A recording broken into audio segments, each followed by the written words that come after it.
ஏன்னா நெறைய பேர் மதராஸ் பட்டம் நிறைய பிளாக்ஸ்ல வந்து எழுதுனாங்க. அப்போ அந்த இவர் கூட ஒரு வாட்டி எழுதியிருந்தார். விகடன் நினைக்கிறேன். சாருலதா என்ன சொல்லியிருந்தாருன்னா, ஃபர்ஸ்ட் ஆரம்பிச்சது எனக்கு இவர் மியூசிக் பிடிக்காது. ஃபர்ஸ்ட் ஒரு பாட்டு வந்துச்சு. இவன் இவன் மியூசிக் அப்படின்னு நெனச்சேன். அதுக்கப்புறம் ஒரு பாட்டு ஆரம்பிச்சது. பூக்கள் பூக்கும்னு. இன்னிலிருந்து நான் உன்னோட ஃபேன் அப்படின்னு சொல்லி.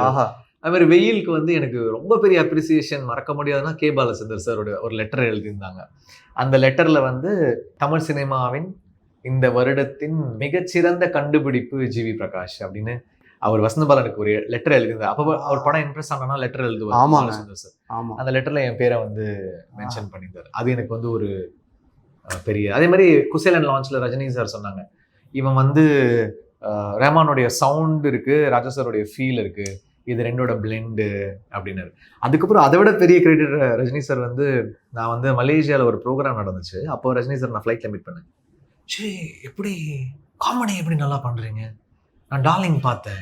காமெடி டைமிங் இப்படி எப்படி அப்படின்னாரு.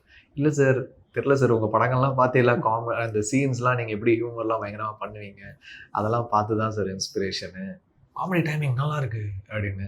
அப்புறம் பிரபுதேவா சார் வந்து விட்டுப்புடண்டி சாங் பார்த்துட்டு என்கிட்ட, ஏய் நான் அன்னைக்கு டிவியில பார்த்தேன்டா, சாங் போயிருந்தது, உனக்கு ஒரு தனி கிரேஸ் இருக்கு, ஐ லைக் யுவர் டான்ஸ். அது யார் பண்ணா? பாபா பாஸ்கர் தானே அப்படின்னு. ஆமா நான் அவன்கிட்ட பேசினேன், நல்லா இருந்துச்சு அப்படின்னாரு.